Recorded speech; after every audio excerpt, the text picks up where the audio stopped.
Hey guys, welcome back.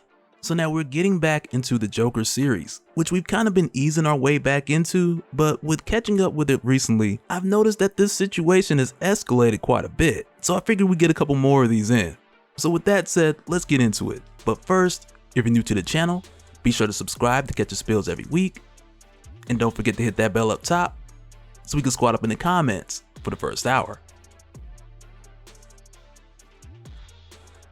Alright, so we're jumping back into what is pretty much the Jim Gordon series, which by the way isn't a bad thing, because I truly believe that Jim Gordon could have his own HBO series, and it would be fire. But at this point, with him getting a lead from Barbara about the Joker making his way to Paris, Gordon then heads out there, and right away he's thinking about how he had promised his first wife, Barbara's mother, about how he would one day take her to Paris, which is something that never happened, with him constantly putting the badge before the family. And even though later on when Barbara was born, to where from there his wife had then stopped asking about Paris, but it was still one of those cases to where like the damage was kind of done, because he had kept pushing back the date. He had booked tickets at one point and then he forgot to reschedule, which in that case meant no refund, and with that money gone, he just couldn't afford to rebook that trip again. And in hindsight, he's kind of haunted with the idea of how he had messed that up. But while he's out here following the leads on the Joker, which Barbara gave him, he then runs into some guys who work for Guy Dax or Lebosu, but with Gordon confronting them and asking them about the Arkham Asylum incident, they immediately take it as disrespect and they beat the mess out of him. But just to give a bit more context about Lebosu and a bit of his connection to the Joker, for this I would mainly point back to Grant Morrison's Batman R.I.P. Because back then when Bruce was exposed to Professor Milo's gas, he had went nuts for a little bit, but then eventually he took on the identity of the Batman of Zur-En-Arrh, to where initially that name was supposed to be like a trigger to shut down Batman,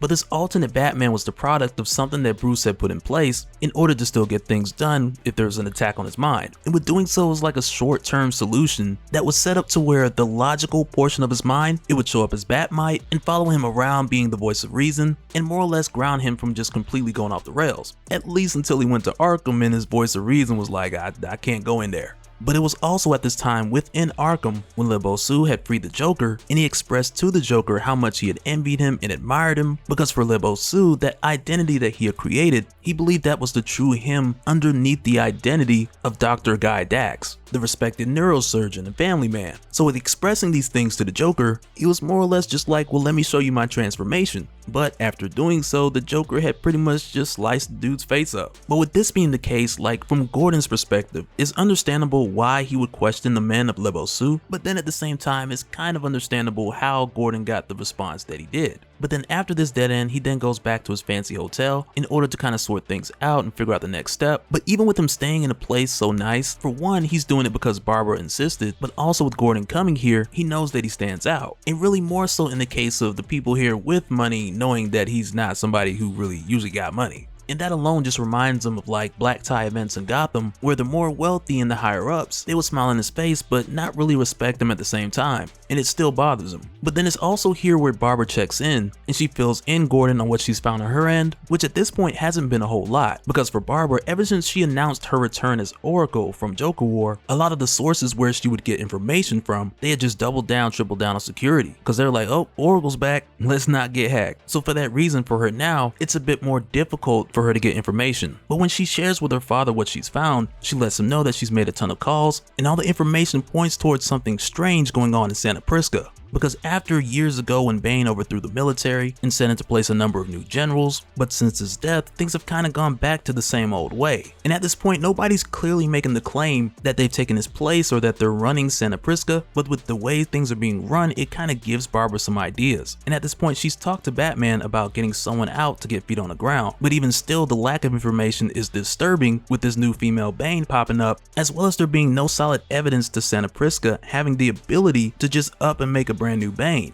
And it's pretty crazy because Barbara, she wants to dig deeper into this, but at this point the information is so scarce that if anyone goes to Santa Prisca trying to investigate, like just looking for answers, there's no telling what they'll run into. But then after this, Barbara then catches up Gordon on what she's found out about the Sampson family, to where in their case she had Spoiler try to dig up some old news articles about murders committed by Billy the Brute Sampson, who we had talked about in the last video, who was locked in Arkham and had died in the A-Day bombing. But in the case of the Sampson family, there wasn't much to find there either, and Barbara even called in a favor from a friend at the Daily Planet to look into it, but instead all they can find was that much of these articles were replaced with news relating to the Sampson Oil Company, just so it wouldn't seem like there was just this big huge gap in the place of where an article should be. But with Barbara noticing that this looked like something that was intentionally covered up to where no one would really want to look into it, it's pretty much here where Gordon's like, okay, well at least I know where to start, because in his case he has at least someone he can call to look into it on his behalf, but he doesn't have anyone who can really go out to Santa Prisca. But in the case of Barbara, she knows someone who has a personal stake in all of this who can check out Santa Prisca. But Barbara doesn't get into who exactly that is, and we'll talk about why shortly. But also while they're having this conversation, we see that with the Sampson family, they've created a mask for Buddy that was modeled after his uncle Billy to cover up what the doctors couldn't fix with the damage that was recently done by the Joker. But after this, Gordon tells Barbara that he was informed by the Joker that all these people are being manipulated by someone else in order to get the Joker killed or captured. But then when Gordon asks Barbara what she's found on Cressida, and Barbara lets him know like Cressida hasn't been moving much. She's just been going for massages, going for swims, hanging out in the penthouse, but she shoots by him the idea of having Gordon call her if he's done in Paris and arranging his private flight out so that Barbara can see Cressida's next move. But then it's here when Barbara brings up a drawing that she used to put on the fridge when she was a little girl, and she tells him like, Dad, you remember that drawing I put on the fridge with the two eyes? And I just want you to know that like those two eyes, I'm looking out for you. But really with Barbara saying this, it was a callback to when she was a little girl, and the two of them would just love watching spy movies together, and her favorite part of the movies was like all the secret messages. And with her saying this, Gordon knew that that message in particular, it was Barbara saying that she knew that she was being watched, which is why she was minimal with some of the details, but also with giving Gordon that message, she just let him know, like someone is figuratively looking over her shoulder. But as we know, prior to this, it looked quite literal. But after this, we then follow Gordon to a payphone as he calls Harvey Bullock to get him to do a bit of private investigating on the Sampson family. And Gordon lets him know that he has Barbara helping him out, so he's gonna have her send Harvey an email with more of the details. And he also lets Harvey Bullock know that he's run into some deep pockets lately, but he doesn't really get the chance to go into the details of how, and I don't really think he was about to anyway. But this conversation is cut short when Gordon is surrounded by officers, and it's here where we find that he's been taken in by Interpol, because at this point they have Gordon's fingerprints on a knife that was found at a murder scene to where a number of scientists were killed in Montmartre. And right away with hearing this, Gordon hears like, okay, this had to be the Joker. And as they take him into custody, the chief detective here, Isabella Howells, she lets him know like, yeah, she figured as much too, but she still has to take him in because of his connection to the evidence, but she also has some questions that she wants to ask as well. And as he's taken in, we see the Joker just kind of looking down from the rooftop, just watching this happen. But then right after this, we then go over to Santa Prisca to where we see this young lady pitching this idea about turning Bane's old prison into a tourist attraction with like a roller coaster and big screens everywhere, which would be called the Bane Experience. And I'm not gonna front, with hearing this, I'd like to see it, like I would go. But as it turns out, this whole pitch and everything, it's something that's been made up because this mysterious lady, she's doing a bit of investigating out here on her own. Because for her, she had made her way into Santa Prisca in order to dig up what information she could find. And with taking this method, she's trying to talk to people and get the idea of who the investors are, so that way she can follow the money and discover who's actually running things here in Santa Prisca. But then when Barbara hacks her phone in order to get a call through, with not only doing it to get a call through, but also switching the phone from silent and turning the ringer on, this completely blows this girl's cover. Because one, they made sure she didn't have a phone on her, well at least they thought they did, and as soon as her phone goes off, they just get to shooting. Because right away they know something's up and they don't know if she has a gun or anything else on her. But with Barbara reaching out to this woman, she was actually calling so that she can look into Santa Prisca. But with Barbara not being able to pinpoint her location, she had no idea that the girl was already there. But then it's also here in this moment to where this mystery girl gets backed into a corner and she pops a firearm out from her sleeve. And it's here where we get the reveal that this is Alfred Pennyworth's daughter, Julia Pennyworth. And the moment's very much like a James Bond type of reveal, because since her father's death, she's taken things into her own hands as far as investigating and getting answers, while also avoiding Batman in the process. But once again, once they reveal who she is, it's very much like a James Bond type of moment. And with saying that, like, I just want to say shout out to everybody who ever played GoldenEye on Nintendo 64. And just thinking about it now, like if they ever bring that to Nintendo Switch, I'm gonna have to go and get a Switch. Like I'm gonna just go ahead and get the OLED. But then it's after this when we then jump back over to Barbara and Spoiler over at the clock tower, and with Spoiler checking in, Barbara catches her up with things to where at this point the update is pretty much that her dad got arrested. And with hearing that, Spoiler or Stephanie, she's just kind of like, well, why don't we just take a trip to Paris, break him out, and then just kind of hang out in Paris.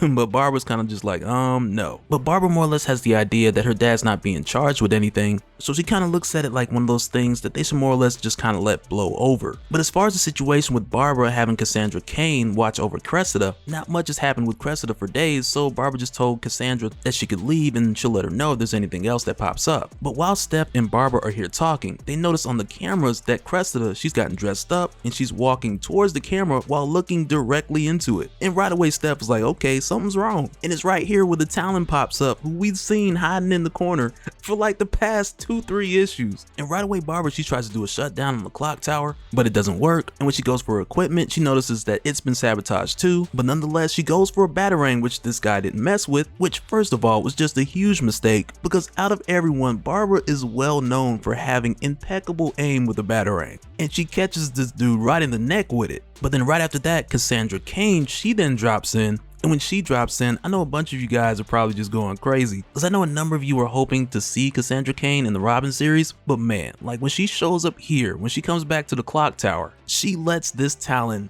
have it. Like from the time she gets there, she just goes off on this guy. Because in her case, like we talked about before, how she's the daughter of 2 assassins and how she was trained from birth to be the perfect fighter and the main bodyguard for Ra's al Ghul. But nonetheless, in her case, it's just one of those things to where you gotta see her in action. And with Steph and Barbara watching, they're just kind of like, dang, well, okay, I guess you don't need us. And the two of them are just watching with a scrunched face like it's a sight to see. Perfect.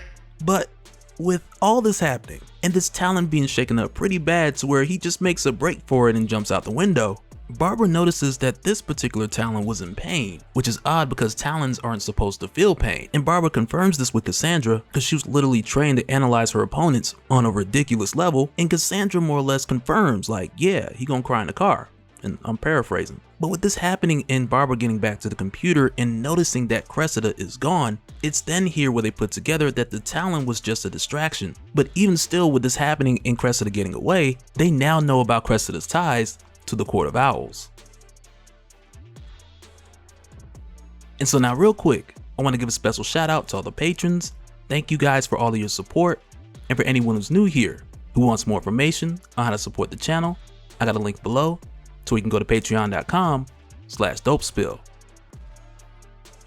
But that'll do it for this one, guys. Let me know your thoughts down in the comments below, and we'll do it again on the next one. Alright, later.